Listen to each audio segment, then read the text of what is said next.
सहना भवतु सहनौ भुनक्तु यं कर्वावहै तेजस्विनावधीतमस्तु मा विद्विषावहै। ॐ शान्ति शांति शांति। एक भजन में ले लेता हूँ आज। ये जीवन तुम्हारा तुम्ही को है अर्पण, लगा दो किनारे से हे मेरे भगवान। ये जीवन तुम्हारा तुम्ही को ही अर्पण, लगा दो किनारे से हे मेरे भगवान।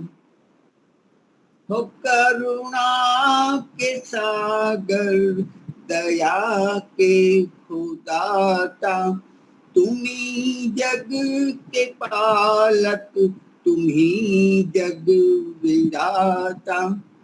हो करुणा के सागर दया के खुदाता, तुम्ही जग के पालक तुम्ही जग विधाता।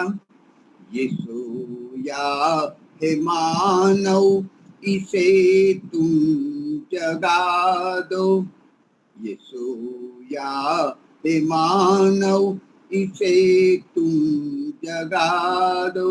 ये लगा दो किनारे से ए मेरे भगवन।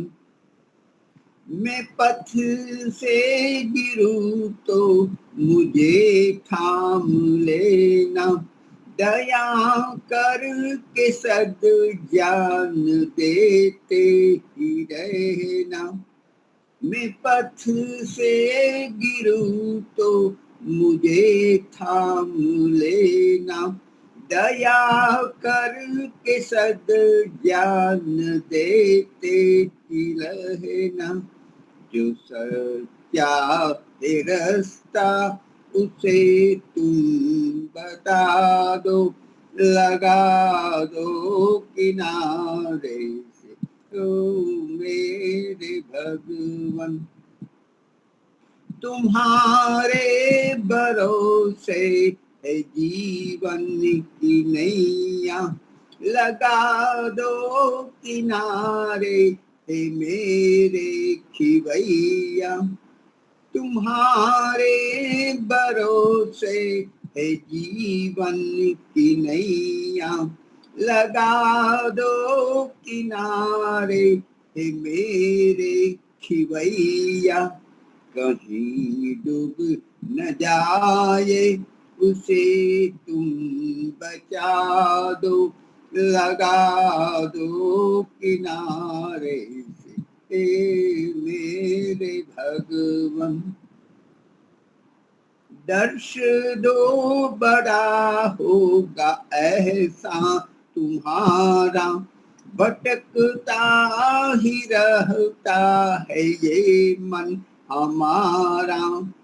दर्श दो बड़ा होगा एहसान तुम्हारा, भटकता ही रहता है ये मन हमारा। इसे वश में करने की युक्ति बता दो, लगा दो किनारे से हे मेरे भगवन। ये जीवन तुम्हारा तुम्ही को है अर्पण, लगा दो किनारे से हे मेरे भगवन। लगा दो किनारे से हे मेरे भगवन। धन्यवाद। बहुत अच्छा, बहुत सुंदर मुनि जी। हमारे वक्ता आ गए हैं, तो हम उनको ही सुनेंगे। जी, प्रारंभ करते हैं। हाँ जी, नमस्ते। नमस्ते जी। हाँ जी, आवाज वगैरह ठीक आ रही है? हाँ जी, आवाज ठीक आ रही है। जी जी, धन्यवाद। थोड़ी अंदर आ रही है, थोड़ी तो अंदर आ रही है, मतलब बल्कि खुल के नहीं आ रही। अच्छा, कम है? हाँ जी, कम है। ओके ओके, देखते प्रयास करते हैं, अगर ठीक हो जाए तो। थोड़ा नजदीक किया है हमने माइक। अब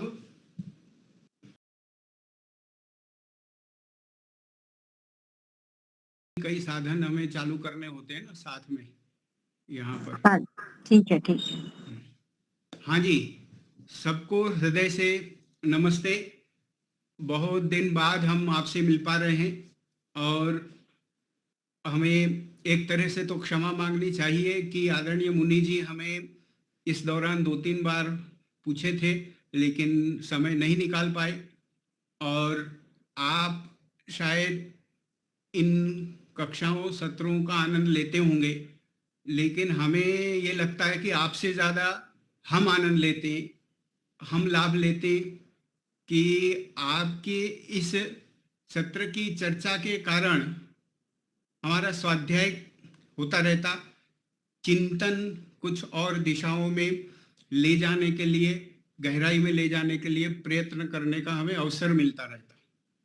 तो आर्य समाज के नियम पर जो हमने एक अभ्यास चर्चा शुरू की है, उसमें हमने दूसरे नियम पर अपनी चर्चा को पहुंचा पाए हैं हम। दूसरे नियम में परमपिता परमात्मा के लिए जो विशेषण उपयोग में लाए गए हैं, उनकी महिमा तो हम जब भी इस सत्र की बात करते हैं उसमें गाते ही हैं कि इतने बढ़िया विशेषणों का समूह एक ही जगह एक ही वाक्य में हमें मिल गया कि जैसे हमने हिंदी में संध्या करने के लिए, ध्यान करने के लिए सामग्री जुटाने का एक साझा सरल तरीका पा लिया हो, ऐसा हमें लगता है। इन विशेषणों की बात जब शुरू की हमने, उसमें परमपिता परमात्मा के सच्चिदानंद स्वरूप विशेषण पर हम बात कर रहे हैं।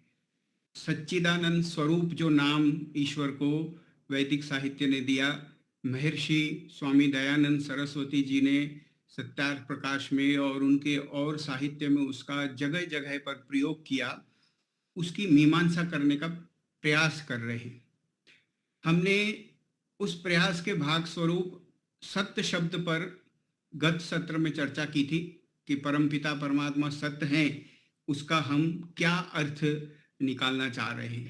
तो जैसे दूसरे नियम की हम बात करें, साथ साथ में इन कुछ साधनों का भी उपयोग करते जाएं जो हमें समझने में और सहायता करेंगे। दूसरा नियम ये हमारे सामने है और हर बार की तरह हम जब भी नियम की बात करते हैं तो उसका आंग्ल भाषा का वर्जन, इंग्लिश वर्जन भी साथ में देख लेते हैं। गॉड इज एग्जिस्टेंट, वो वाली बात तो हमने सत्य में कर ली थी। और अब जो हमने आज प्रयास करना है वो है ईश्वर चित्त हैं, गॉड इज इंटेलिजेंट, इस पे हमने बात करनी है। और इसी बात पे अगर थोड़ा शब्दों को ठीक ठीक रख के समझ लें कि सत्य के लिए जो शब्द प्रयोग हुआ वो एग्जिस्टेंट हुआ, सत्ता हो जिसकी, अस्तित्व हो जिसका। चित्त के लिए जिस शब्द का प्रयोग है वो इंटेलिजेंट है। अब इंटेलिजेंट का अर्थ आज समझेंगे हम, 1 घंटा भर 50 मिनट भर हमारे पास है कि हम इंटेलिजेंट से क्या कहना चाहते हैं। परमपिता परमात्मा इंटेलिजेंट हैं क्या, ऐसा हमारा कहने का प्रयास रहेगा कि आनंद हैं, आनंद स्वरूप हैं, ब्लिसफुल हैं, वो बात तो होगी। आज का हमारा विषय है कि ईश्वर चित्त हैं। चित्त से हम क्या समझें। कई वर्षों से और ज्यादातर दशकों से आप और हम सुनते आ रहे हैं कि ईश्वर चित्त है का मतलब जो आप और हम निकालते हैं। आप थोड़ा अगर अपनी यादाश्त में जोर लगाएं कि ईश्वर को चित्त कहने का हमारा जब जब प्रयास हुआ है, बचपन से हमें सिखाया समझाया गया है, सत्य चित्त आनंद, ईश्वर सत्य चित्त आनंद है, जीवात्मा सिर्फ सत्य और चित्त है और प्रकृति सिर्फ सत्य है। ऐसे 3 स्टेप समझाए गए। और जब भी त्रैतवाद भी किसी को समझाना होता है तब भी यही विधि है, सत्य चित्त आनंद, सत्य चित्त और सत्य। ऐसे तीनों जिसके पास वो परमेश्वर, 2 जिसके पास वो जीव और सिर्फ 1 जिसके पास वो प्रकृति। ऐसा हम समझते आए हैं। तो मतलब ये हुआ कि हम चित्त को अभी तक अपनी सामान्य भाषा और समझ में चेतन के तौर पे समझते आए हैं कि चित्त माने चेतन। और ठीक भी है, इसमें गलत कुछ नहीं है। जो चित्त होता है वो चेतन तो होता ही है। लेकिन आज हमने चित्त को कुछ और गहराई से समझना है कि जब जब चित्त शब्द हमारे मन में आए तो और क्या विचार हमारे अंदर आने चाहिए। जो चित्त होगा वो चेतन तो होगा ही। चेतन को भी थोड़ा ठीक से समझने की आवश्यकता है। आप चेतन किसे मानते हैं, चेतन किसे कहते हैं, विचार करके देखिए। आप जब विद्यार्थी से पूछा जाता है तो उसके मन में भी कई सारी बातें आती हैं। जब स्कूल में उसको जड़ चेतन समझाया जाता है, स्कूल में उसे पढ़ाते हैं जीव विज्ञान, बायोलॉजी, जब उसे बायोलॉजी समझाते तो उसे कहते हैं कि देखो ये जड़ है, ये चेतन है, जड़ ऐसे होते हैं, चेतन ऐसे होते हैं। और कई चीजें उसमें समझाई जाती हैं उनको। और उन चीजों में एक बात उनको समझा देते कि देखो ऐसे ऐसे वस्तु जो है वो जड़ होते हैं और जो जड़ नहीं होते उनको वो लोग चेतन कहते हैं। जो जड़ नहीं होता वो चेतन होता। तो 2 ही विभाग हैं, कोई भी वस्तु जगत की, कोई भी पदार्थ जगत का या जड़ होगा या चेतन होगा। सीधी बात है और बिल्कुल तर्क वाली बात है, समझ में आने वाली बात है। जड़ और चेतन, जो जड़ नहीं होते वो चेतन होते हैं। ठीक है। ज्यादातर जो बच्चे समझते हैं और हो सकता है हम भी समझते होंगे, हम चेतन का अर्थ क्या निकालते हैं। एक हमारे मन में चेतन शब्द आते ही बात आ जाती, वो कौन सी आती कि चेतन में चलने वाली, गति वाली, हिलने डुलने वाली बात होती है। चेतन जो होता है वो हिलता डुलता। वो नहीं बच्चे पूछते आपसे कि छिपकली की पूंछ कटने के बाद भी हिलती डुलती है, तो फिर चेतन क्या है, उसकी पूंछ है कि उसका शरीर है। कितनी बार ये प्रश्न आया होगा। क्योंकि हिलने डुलने का जो गुण धर्म है, चलित होने का, वो सबसे ऊंचा रखते हैं हम हमारे मन में जब भी किसी चेतन वस्तु की बात करते हैं। तो चेतन माने हिलता डुलता हो। ठीक है, हमने प्रश्न चिन्ह लगाया इसके पीछे, क्योंकि हमने जिस चेतनता की बात समझनी है, तो हिलने डुलने वाली बात को देख के ही किसी वस्तु को चेतन कह दिया जाए तो दोबारा सोचना पड़ेगा। और इसके पश्चात जीव विज्ञान जो बच्चों को समझाता, जो हमारी शिक्षा पद्धति बताती कि देखो चेतन जो होता है वो खाता है, उसका पाचन तंत्र होता है और पोषण होता है उसको न्यूट्रिशन की जरूरत होती है। और इस व्याख्या में वो वनस्पति को भी ले आते हैं कि वनस्पति को भी पोषण चाहिए। वनस्पति भी पानी लेती है, धूप लेती है और फिर अपना जो भोजन बना के दुनिया को देती है, फल देती है, बढ़ती है। तो खाता पीता है, चेतन जो होता है वो खाता पीता है, ऐसा समझाते। और फिर ये कहते कि चेतन जो होता है वो घटता बढ़ता भी है। छोटा होता, फिर बड़ा हो जाता, कभी कट के घट जाता या किसी कारण से छोटा हो जाता। सही बात है, चेतन के विषय में तो यही पढ़ा है। और फिर चेतन में प्रजनन होता, उसका खुद का जन्म होता, वो खुद औरों को जन्म देता, अपने आगे की पीढ़ी को। फिर उसका खुद का ह्रास होता, शक्ति क्षीण हो जाती, आयु हो जाती, शरीर खत्म होता तो वो मरता भी है, तो उसे भी वो चेतन कहते हैं, जन्मता मरता हो। और फिर साथ साथ में जीव विज्ञान ने जो जड़ चेतन की ये व्याख्या करी, उसके अनुसार उन्होंने मनुष्यों को, पशुओं को, पक्षियों को, पेड़ पौधों को चेतन में रखा है कि भाई प्राणी कोश होता है और वनस्पति कोश होता है। जब सेल समझाते हैं, कोशिकाएं समझाते हैं बच्चों को, तो कहते हैं देखो प्राणियों के कोश इस तरह के होते और वनस्पतियों के कोश इस तरह से होते, और कोश का बड़ा सा चित्र भी सिखाते जब जीव विज्ञान सीखने को आता। अब इसमें कहीं भी आप यहां तक देखो कि चेतनता की जो लोकप्रिय व्याख्या या समझ की हम बात कर रहे हैं, उसमें अभी तक कहीं भी दार्शनिक दृष्टि नहीं आई है। दर्शन की दृष्टि, आध्यात्मिक दृष्टि की अभी तक हम कहीं भी बात नहीं कर रहे। इस चेतनता के विषय में हमारी समझ को और परिशुद्ध करने के लिए थोड़ा हमें यह भी सोचना चाहिए कि जड़ और चेतन का जो विवाद है वो कई और विषयों को भी छूता है। आप मनोविज्ञान के पीछे पड़ो, हमको एक साइकोलॉजिस्ट मिल गया 25 साल पहले, प्रोफेसर मनोविज्ञान का। तो आपको कोई मनोविज्ञान का प्रोफेसर मिल जाए और आपको इच्छा हो जाए कि थोड़ी बात करते हैं इससे, जिस विषय का व्यक्ति मिले उसके साथ उस विषय की बात तो करनी चाहिए ना। और अगर आप जिस विषय का व्यक्ति मिले उसके साथ उस विषय की बात कर सकते हो, तो इसका मतलब आपकी जिज्ञासा जीवंत है।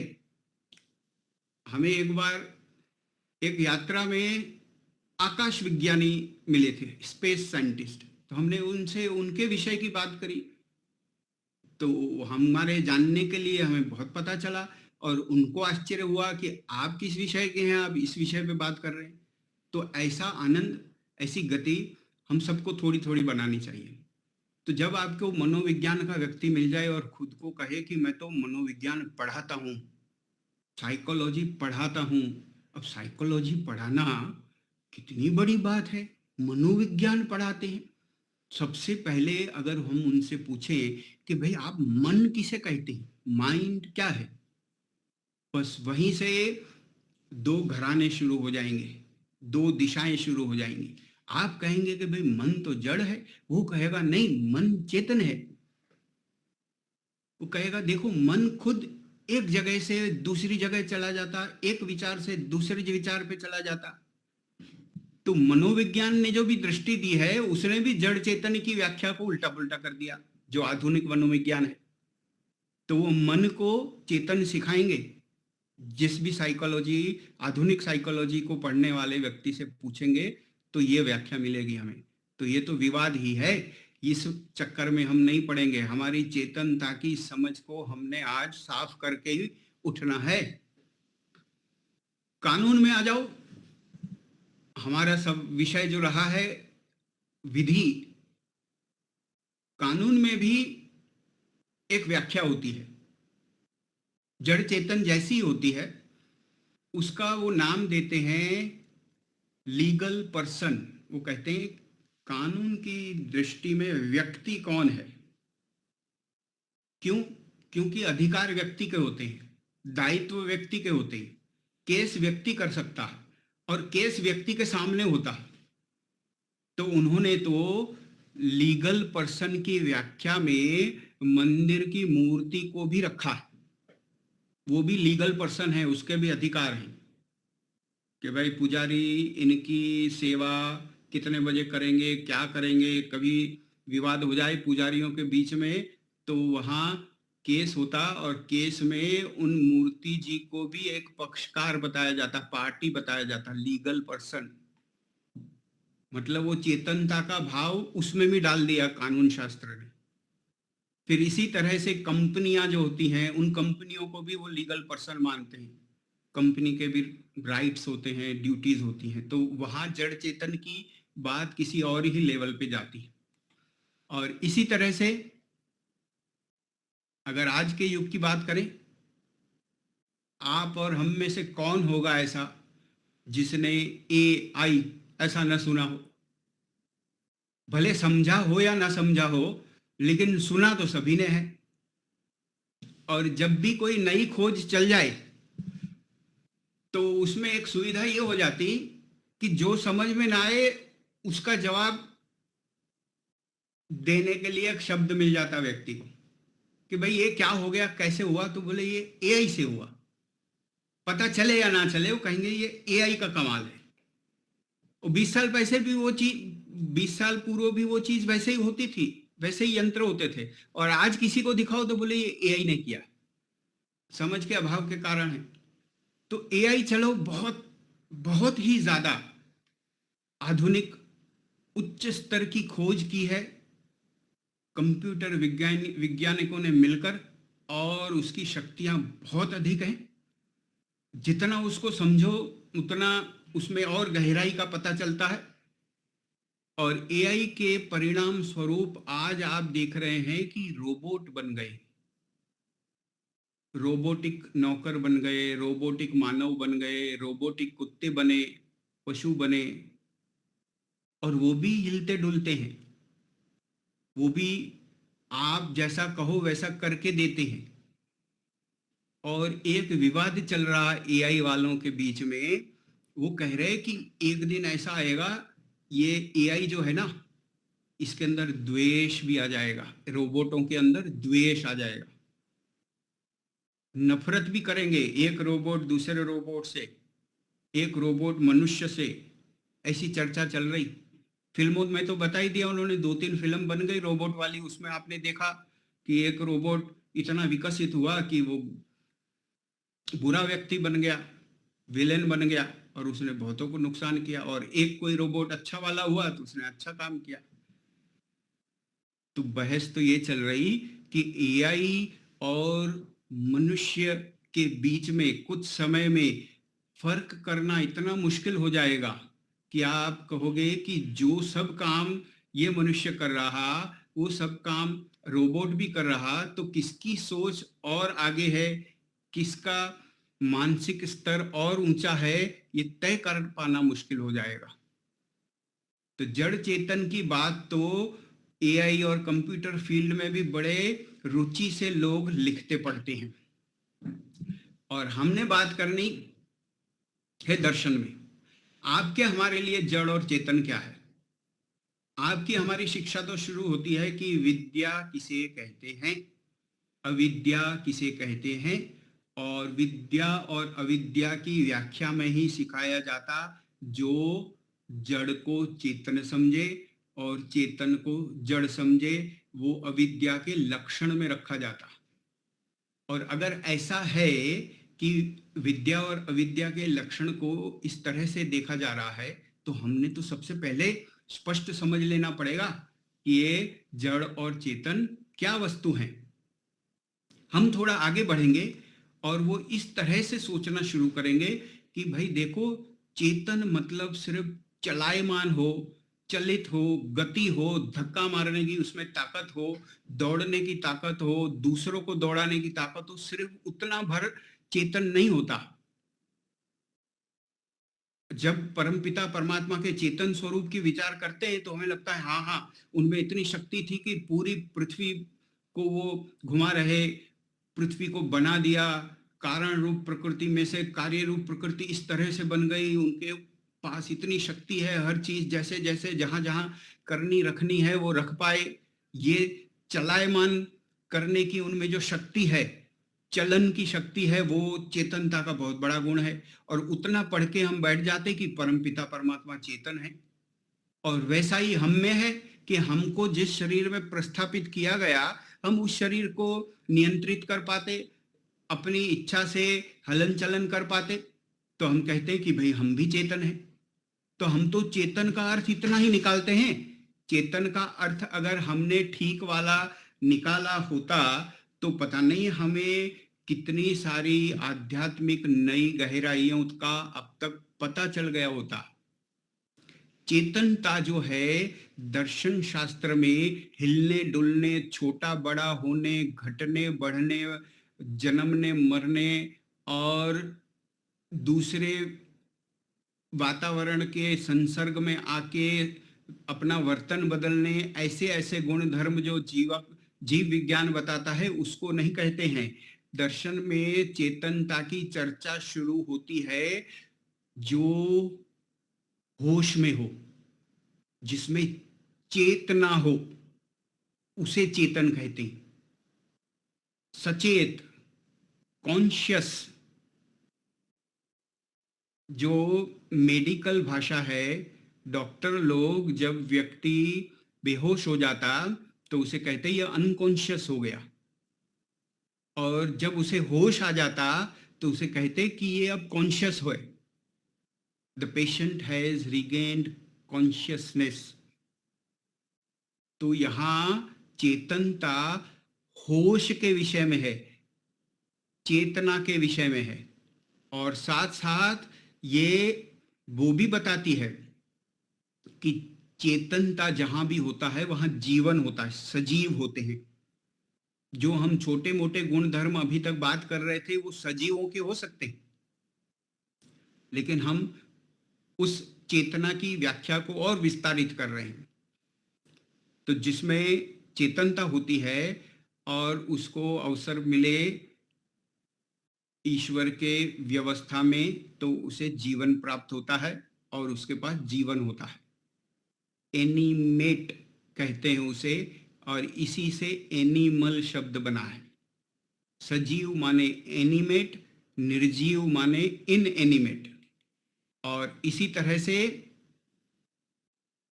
चेतनता का एक सबसे बड़ा गुण, उसमें संवेदना होती है। संवेदना चेतनता के एक मुख्य लक्षण के रूप में हमें समझनी होगी, जिसमें अनुभव करने या महसूस करने की क्षमता हो उसे चेतन कहते हैं। और जानकारी प्राप्त करने की भी शक्ति होनी चाहिए, जागरूक हो सकना चाहिए, उसे कोई बात बताई जाए तो समझ में आनी चाहिए, उसे चेतन कहते हैं। वो चेतनता है।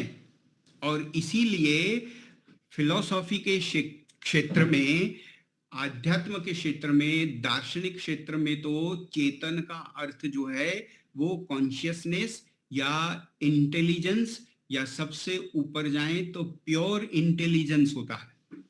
और इसीलिए आप देखिए जो दूसरे नियम का अंग्रेजी अनुवाद हुआ उसमें परमपिता परमात्मा के लिए जहां हमने हिंदी संस्कृत में चित्त शब्द का उपयोग किया है, वहां इंग्लिश वर्जन में इंटेलिजेंट शब्द का उपयोग है।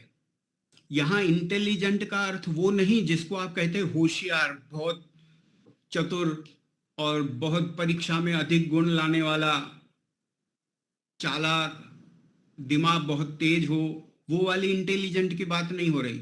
यहां इंटेलिजेंट माने जिसमें ये वाली चेतना हो, जिसमें कॉन्शियसनेस हो, जिसे जागरूकता हो, जिसे कुछ समझाया जा सके, जिसमें संवेदना हो।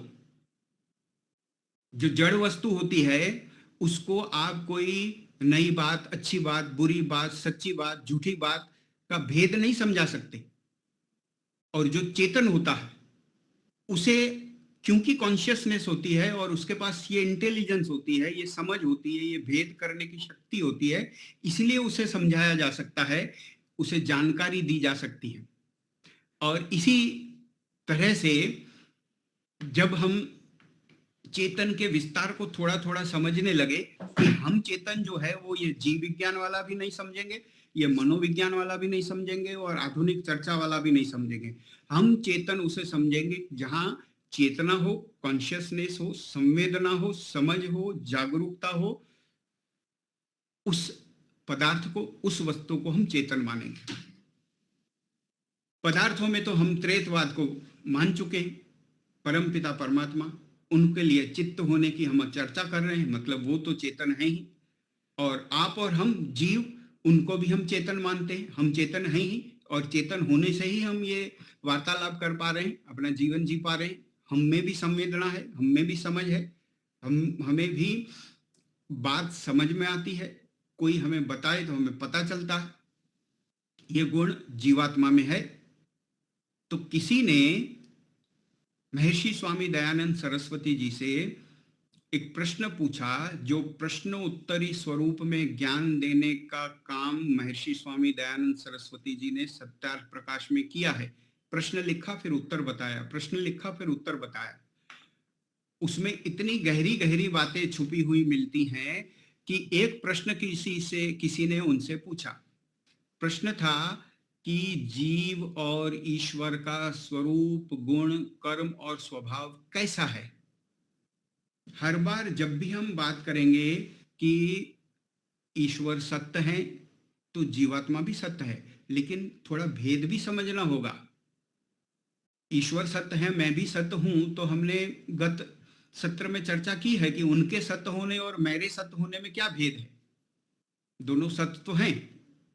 इसी तरह से ईश्वर चित्त हैं और मैं भी चित्त हूं, मैं भी चेतन हूं, तो मेरी चेतनता और ईश्वर की चेतनता में भी भेद होगा। तो किसी ने प्रश्न पूछा, जीव और ईश्वर का स्वरूप, गुण, कर्म और स्वभाव कैसा है? और ऋषि जी का उत्तर क्या है? दोनों चेतन स्वरूप हैं। दोनों चेतन स्वरूप हैं। स्वभाव दोनों का पवित्र, अविनाशी और धार्मिकता आदि है। ऋषि जी की भाषा पढ़ रहे हैं। परंतु परमेश्वर के सृष्टि की उत्पत्ति, स्थिति, प्रलय, सबको नियम में रखना, जीवों को पाप पुण्यों का फल देना आदि धर्मयुक्त कर्म हैं, और जीव के संतानोत्पत्ति, उनका पालन, शिल्प विद्या आदि अच्छे बुरे कर्म हैं। ईश्वर के नित्य ज्ञान, आनंद, अनंत बल आदि गुण हैं, और जीव के फिर आगे उन्होंने न्याय दर्शन और वैशेषिक दर्शन के कुछ सूत्र देकर कुछ और चर्चा को आगे बढ़ाया है। हम जब इस हिस्से को सत्यार्थ प्रकाश से ढूंढकर यहाँ रखने का हमारा जो प्रयोजन है वो ये है कि चेतनता के विषय में ऋषि के शब्द हैं जो दोनों चेतन स्वरूप हैं। ईश्वर भी चेतन है और आप और हम भी चेतन हैं। तो क्या ये कहने का अर्थ कहीं हम ये तो निकालने नहीं जा रहे कि वो जितने चेतन हैं हम भी उतने चेतन हैं, वैसे चेतन हैं? तो ऋषि जी ने जब इस बात को आगे समझाया है, सीधे सीधे सत्यार्थ प्रकाश से ही हमें मदद मिल रही है। सत्यार्थ प्रकाश में प्रथम समोल्लास में जहां पर सत्य की व्याख्या ऋषि जी ने की थी कि अस भुवि धातु से सत्य शब्द सिद्ध होता है, उसी पैराग्राफ के ठीक नीचे वहां बताया गया है कि चित्ती संज्ञानेन, इस धातु से चित्त शब्द सिद्ध होता है। चित्ती संज्ञानेन। और आगे कहा यस चेतति चेतयति संज्ञापयति सर्वान सज्जनान। सज्जनान, ये सज्जन की बात हो रही है। सर्वान सज्जनान योगी नस्त चित्त परम ब्रह्म। और अर्थ बता रहे, जो चेतन स्वरूप, माने चेतन तो वो है ही, परम पिता परमात्मा की बात हो रही है, उनके चित्त गुण को व्याख्यायित करने की बात हो रही है। जो चेतन स्वरूप सब जीवों को चिताने और सत्य असत्य का जनाने हारा है, इसलिए उस परमात्मा का नाम चित्त है। माने चित्त होना चेतन होने से और आगे समझाया कि वो चेतन तो है ही, हम भी चेतन हैं, वो भी चेतन है, लेकिन वो कैसे चेतन है? जो चेतन स्वरूप उनके इस सूत्र को, इस अर्थ समझाने का जो हमें शब्द समूह मिला है उसको हम और समझने का प्रयास करते हैं। सब जीवों को चिताने, चिताना माने चेतावनी देना, बताना, समझाना, ज्ञान देना, प्रकाश देना, न पता हो जो वस्तु वो बता देना, उसी को चिताना कहते हैं ना। तो कितना सरल सा अर्थ अगर हम याद कर लें इसे, कि वो चिताते हैं इसीलिए चित्त हैं। देखो, जब हम ईश्वर को वैसा पढ़े ही नहीं होंगे, समझे ही नहीं होंगे, तो उनके गुण हमें कहां से पता चलेंगे। हम जब चित्त शब्द का एक संकुचित अर्थ सिर्फ चेतन लेके चलेंगे, हिलाने डोलाने वाला, पूरी सृष्टि को पहले रचे फिर चलाए और फिर प्रलय कर देने वाला, सिर्फ गति देने वाला, सिर्फ चेतन समझ ले, तो बड़ा छोटा अर्थ समझा हमने ईश्वर के चित्त होने का। ईश्वर के चित्त होने का जब ये सत्या प्रकाश का अर्थ हम समझे कि चित्ती संज्ञानेन, इस धातु से चित्त शब्द सिद्ध होता है, और अर्थ बताया कि सब जीवों को चिताने, और दूसरा काम, दो काम हम याद रखेंगे आज के दो स्तंभ चर्चा के, सब जीवों को चिताने और सत्य असत्य का जनाने हारा है। ये दो काम ईश्वर करते हैं, इसलिए उनका नाम चित्त रखा गया है। ईश्वर चिताते हैं। जो इससे पहले भाषा थी उसमें एक और विशेषण भी था, जिसको ऋषि जी ने थोड़ा ठीक ठाक करके लिख दिया है। वैसे विशेषण क्या था, हम वापस चलें समझने के लिए, तो वहां लिखा है सर्वान सज्जनान, सभी सज्जनों को चिताते हैं। वो सज्जनों और योगियों को चिताते हैं, जो सुने उसे सुनाते हैं। प्रयास तो उनका सबके लिए होता होगा, लेकिन सुन तो सिर्फ वही पाते हैं जिनके अंदर भी कुछ संस्कार हो, जिनके अंदर भी कुछ योग्यता वैसी बनी हो। तो महर्षि ने तो उसको आगे लिख दिया, जो चेतन स्वरूप सब जीवों को चिताने, सब जीव, उनका प्रयास तो सबके लिए है, सब जीवों को चिताने और सत्य असत्य का जनाने हारा है, इसलिए उस परमात्मा का नाम चित्त है। तो जब जब मेरे विचारों में परमपिता परमात्मा के लिए चित्त शब्द आए, तो हमें याद आना चाहिए कि हमको कभी कभी चिताता है। आपके हमारे जीवन में उसके चिताने के अनुभव आपके पास हैं। आप कभी याद करने का प्रयास करो जब उसने आपको चिताया हो। आत्मनिरीक्षण तो करना पड़ेगा, और आत्मनिरीक्षण में ही पता चलेगा कि आज चिताने आए थे कि नहीं, आज उन्होंने हमें चिताया था कि नहीं। कभी जाने अनजाने एक बात मुंह से झूठी निकल गई तो तुरंत अंदर तन बजा था कि नहीं, मन रुका था कि नहीं, अरे ये ना बोलता तो ठीक था, अरे आज झूठ बोल दिया ये मैंने। कहीं भाषा का गलत प्रयोग हो गया और मन में ऐसा आए कि ये तो अवॉइडेबल था, ये न बोला भी जा सकता था, इसके बोले बगैर भी काम हो सकता था, मैं रोक पाता खुद को। तो ये जो आपको चेतावनी आई बाद की, वो है ईश्वर का चिताना, वो ईश्वर का चित्त होना। और जब हम उनको चित्त का मतलब सिर्फ दौड़ने और दौड़ाने वाला चेतन समझेंगे, तो ये बात हमें हृदयंगम करने में सहायता नहीं मिलेगी कि वो चित्त हैं, हमें चिताते हैं। आपके हमारे जीवन में परमपिता परमात्मा ने जितना भी ज्ञान दिया, धर्म का, नैतिकता अनैतिकता का, सत्य असत्य का, वो पूरा ज्ञान उन्होंने हमें चिताने के लिए ही दिया है कि संभलना, खुद की हत्या मत करना, कुकर्म करना, असत्य बोलना, झूठ बोलना, कुटिलता करना, धोखेबाजी करना, जितने भी निषिद्ध कर्म ईश्वर ने कहे वो सब करना, वो खुद को खत्म करने जैसा है। जीवात्मा का हनन करना है, वो जीवात्मा का अपमान करने के बराबर है। खुद का अपमान किया आपने, आपको सच बोलने को भेजा था और झूठ बोल रहे हो। मन में कुछ है, वाणी में कुछ ला रहे हो, दुनिया को बेवकूफ बना रहे हो। हर बात पे कुटिलता, हर बात पे कुटिलता, पूरा जीवन कुटिल कुटिल होके पूरा कर दिया और कहते हो कि भाई मैं तो भगवान का बंदा हूं। उसने आपको चिताया तो होगा, आप स्वीकार करो कि ना करो।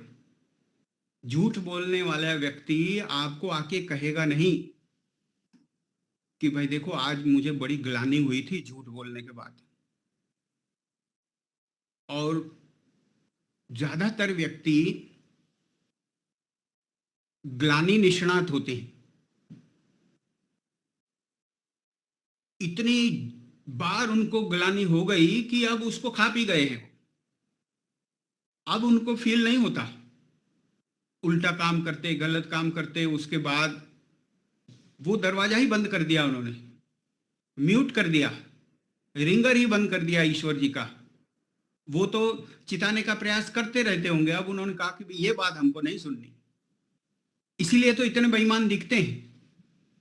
अगर ईश्वर जी सबको चिताते हैं और सब चित जाते, सबको चितावनी मिल जाती तो सब धर्मात्मा होते। न सत्संग करना पड़ता और न किसी को कहना पड़ता भाई गलत काम मत करो।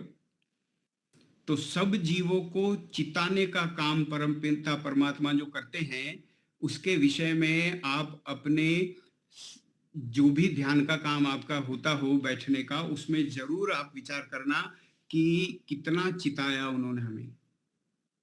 और कई बार परमपिता परमात्मा हमें जीवन में ऐसे धार्मिक व्यक्ति दे देते हैं, धर्म का आचरण करने वाले माता पिता दे देते हैं, परिवार में ऐसे सभ्य दे देते हैं जो चिताने का काम करते रहते हैं। तो अगर मेरी माता जी, मैं झूठ बोलूं और मुझे डांटती है, रुष्ट हो जाती, नाराज हो जाती, अप्रसन्न हो जाती, तो इसका मतलब वो परमपिता परमात्मा की कृपा है हम पे कि ऐसा चिताने वाला जीवंत ईश्वर का काम करने वाला जीव हमारे जीवन में दिया है। हमारे कुछ बहुत पुण्य कर्म होंगे कि हमें धार्मिक माता पिता और धार्मिक व्यक्ति परिवार के सदस्यों के तौर पे मिले, जो चिताने का काम करें हमें कि देखो ये जो कर रहे हो गलत है। हमें नाराज करने की शक्ति होनी चाहिए उनमें। हमें खुश करने के लिए हमारी हर बात को स्वीकार नहीं करने चाहिए वो।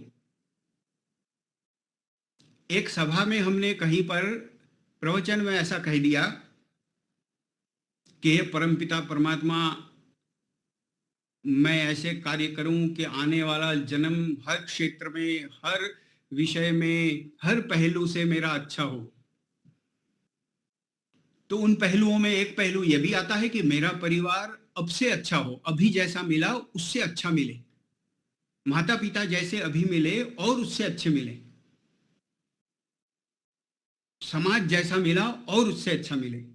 अगर समाज ऐसा मिला कि कोई न गुरुकुल की शिक्षा चलती है, न धार्मिक शिक्षा चलती है, न वैदिक शिक्षा चलती है, तो ऐसा ना मिले। मुझे कोई ऐसी जगह मिले जहां ये परंपरा हो कि हर घर का बच्चा गुरुकुल में ही पढ़ता हो, उसे धर्म शिक्षा दी जाती हो, सत्य असत्य का बोध कराया जाता हो, और चिताने वाले लोग इतने सक्षम हों कि उनकी नजर भर से, उनको सामने देखने भर से मैं किसी भी गलत काम करने से डर जाऊं, रुक जाऊं।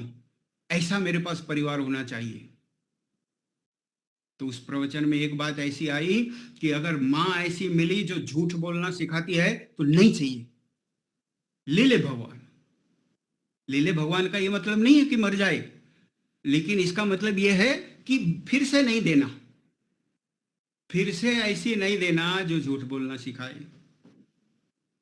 और ये नैतिकता के बड़े वृत्तांत, बड़ी कथाएं तो आपने भी सुनी हैं। जब डाकुओं को पकड़ा गया, कई बहुत अच्छे अच्छे स्टोरीज भी बनी हुई है कि किसी डाकू को पकड़ा गया और जब राजा उनको सजा देने लगा तो राजा को डाकू ने कहा कि देखो इसमें से आधी सजा मेरी माँ को दो, ये चोरी करने को बोलती थी मुझे। तो ऐसी तो बड़ी बड़ी बड़ी कथाएं हैं। तो वो यही सिखाती हैं कि जन्म देना माने सिर्फ बायोलॉजिकल जन्म देना नहीं है कि शरीर दे दिया, खाना पीना खिला दिया, बड़ा बड़ा कर दिया। जन्म देने का अर्थ यह है कि मनुष्य भी तो बनाए। पशु का जन्म दे दिया, 2 पांव वाले, सत्य बोलना सिखाए, धार्मिक आचरण करना सिखाए, ईश्वर में विश्वास दिलाए, श्रद्धालु बनाए, धार्मिक बनाए, तो उसे कहते हैं कि मनुष्य का जन्म दिया।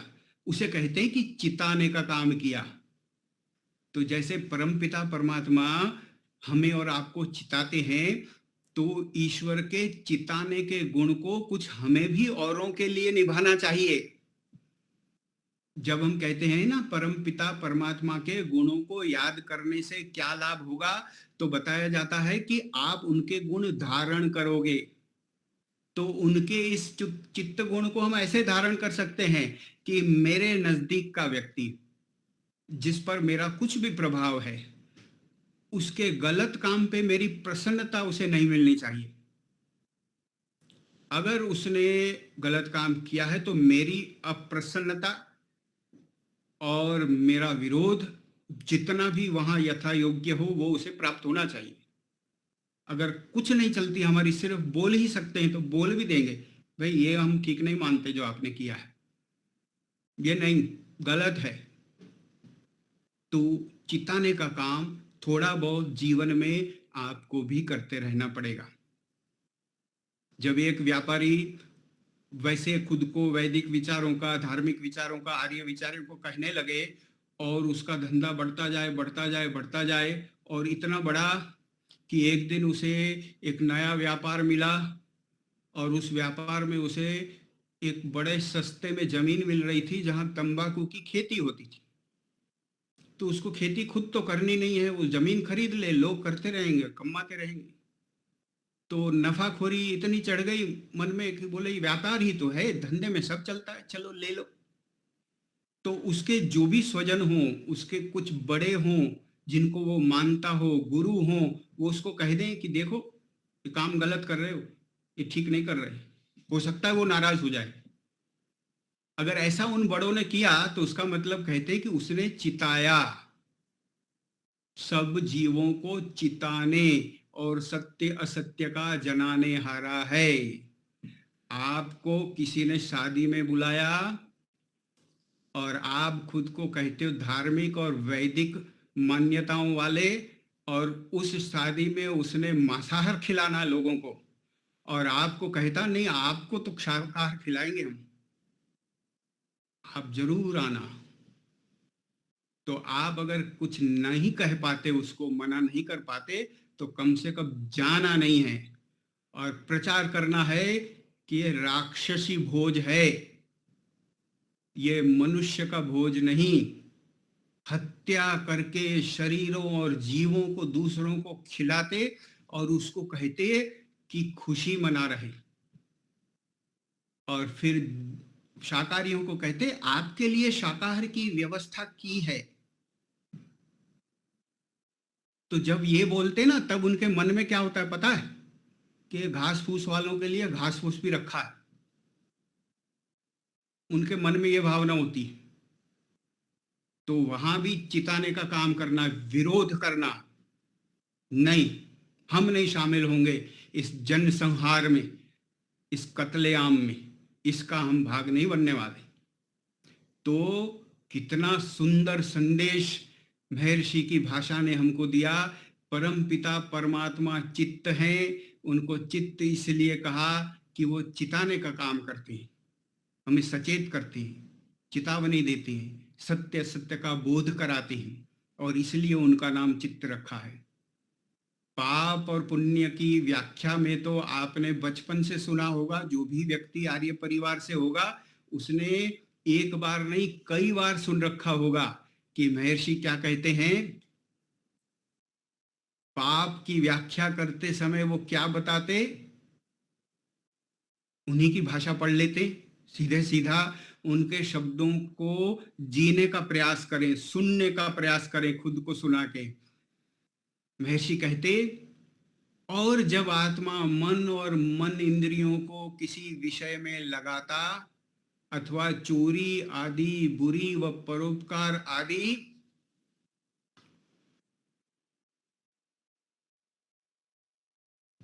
अच्छी बात के करने का जिस क्षण में आरंभ करता है, उस समय जीव के इच्छा ज्ञान आदि उसी इच्छित विषय पर झुक जाते हैं। उसी क्षण में आत्मा के भीतर से बुरे काम करने में भय, शंका और लज्जा तथा अच्छे कर्मों के करने में अभय, निशंकता और आनंद उत्साह उठता है। वह जीवात्मा की ओर से नहीं किंतु परमात्मा की ओर से है।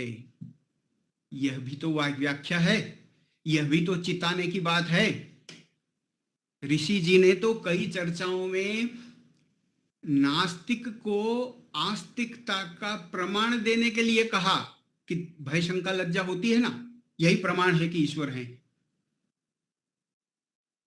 वो प्रत्यक्ष बताया कि देखो तुमको खुद को हो रही, कहीं पढ़ के नहीं हो रही, किसी से पूछ के नहीं हो रही, अनुमान करके भी नहीं हो रही, सीधे सीधे अनुभूति हो रही है, सीधे सीधे पता चल रहा है कि ग्लानि हो रही, कोई रोक रहा।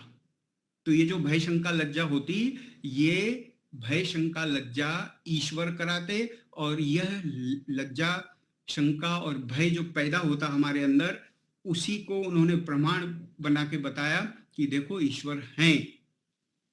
और ईश्वर जी के चिताने के गुण का एक काम यह भी हमको पता चलता कि ईश्वर को अगर हम चित्त माने, चेतन होने के साथ साथ सत्य असत्य का बोध कराने वाला भी माने, तो कभी भी हम जब भी उसे सच्चिदानंद कह के पुकारेंगे तो हमें पता चलेगा कि सच झूठ बता देंगे वो।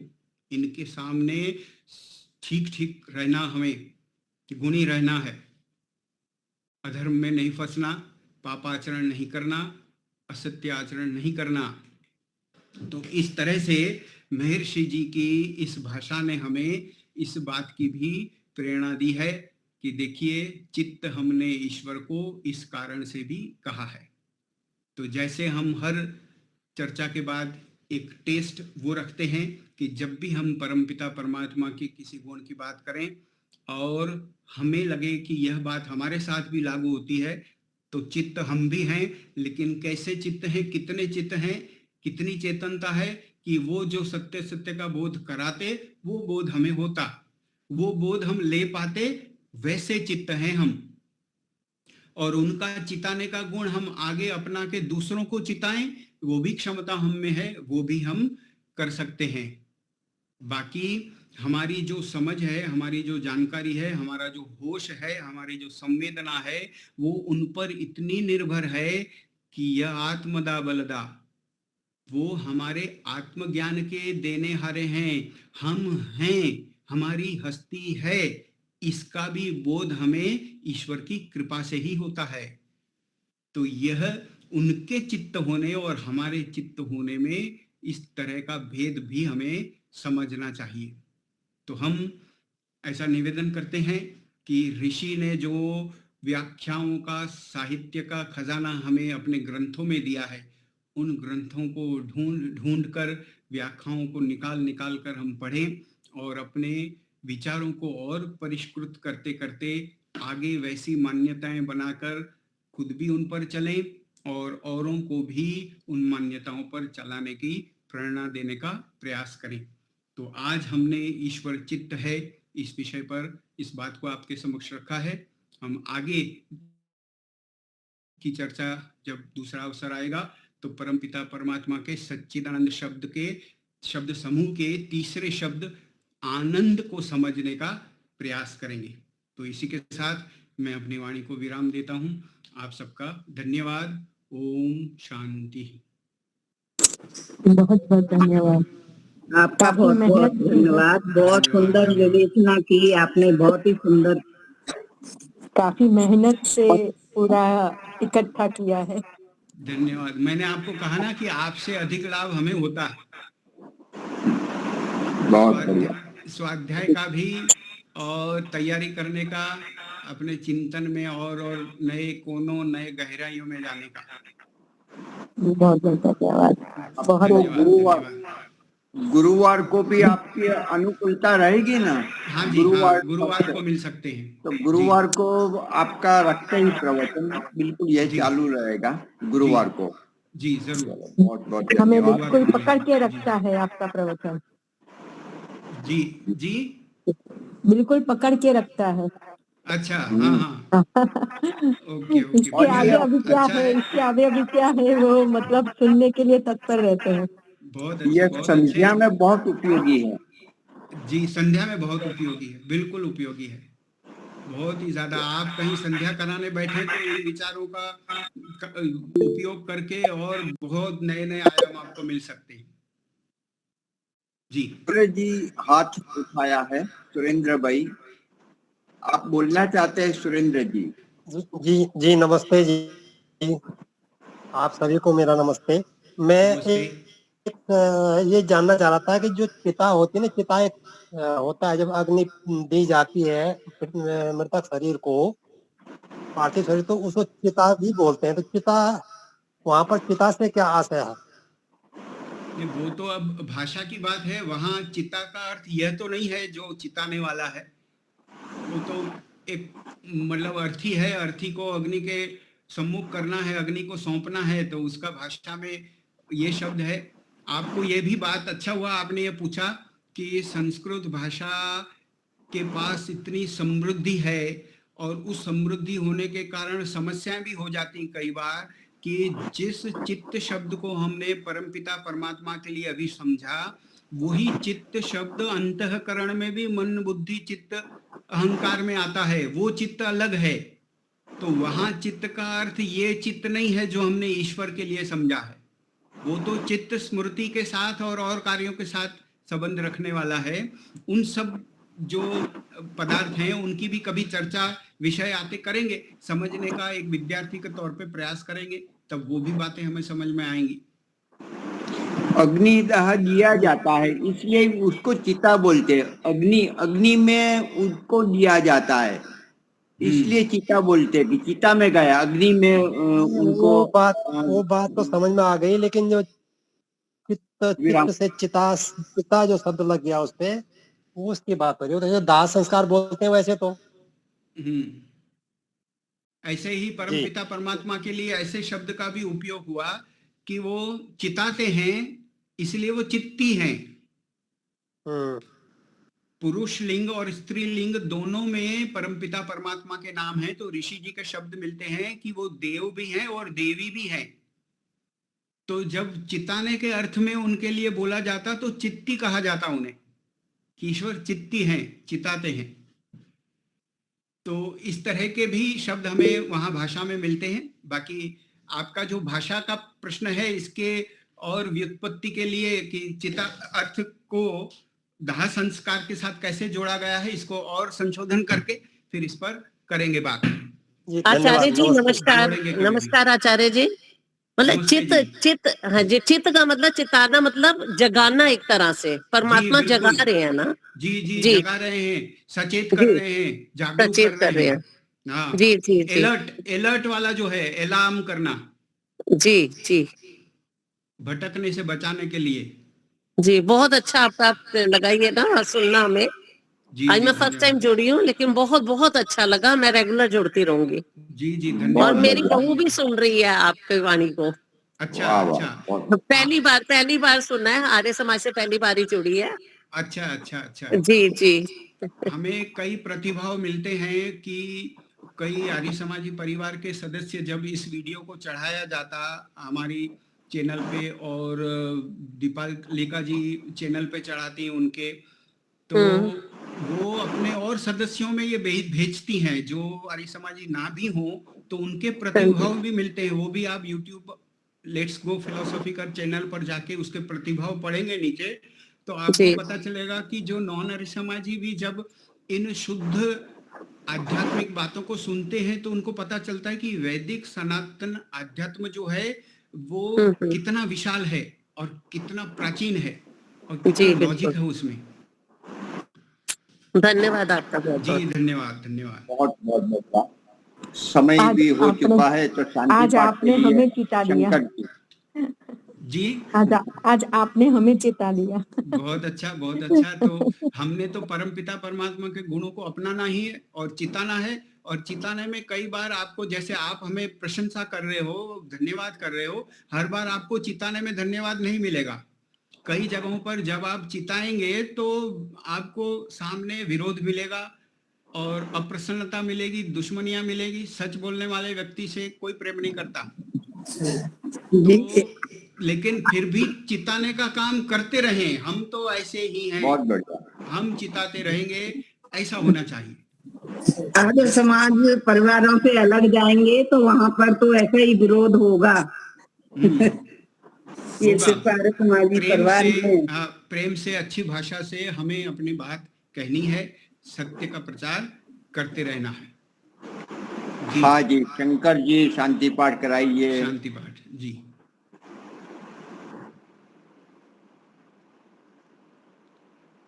शंकर प्रसाद जी निकल गए हैं क्या? ओम द्यौ शांतिरंतरिक्षं शांति पृथ्वी शांतिरापः शांतिरौषधयः शांतिः वनस्पतयः शांतिर्विश्वे देवा शांतिर्ब्रह्म शांतिः सर्वं शांति शांतिरेव शांतिः सामा शांतिरेधि। ओम शांति शांति शांति। सबको सादर नमस्ते जी। आप इसी लिंक पर जुड़ सकते हो, जरूर आप सभी पधार सकते हैं, जरूर आइए। जी, धन्यवाद, धन्यवाद।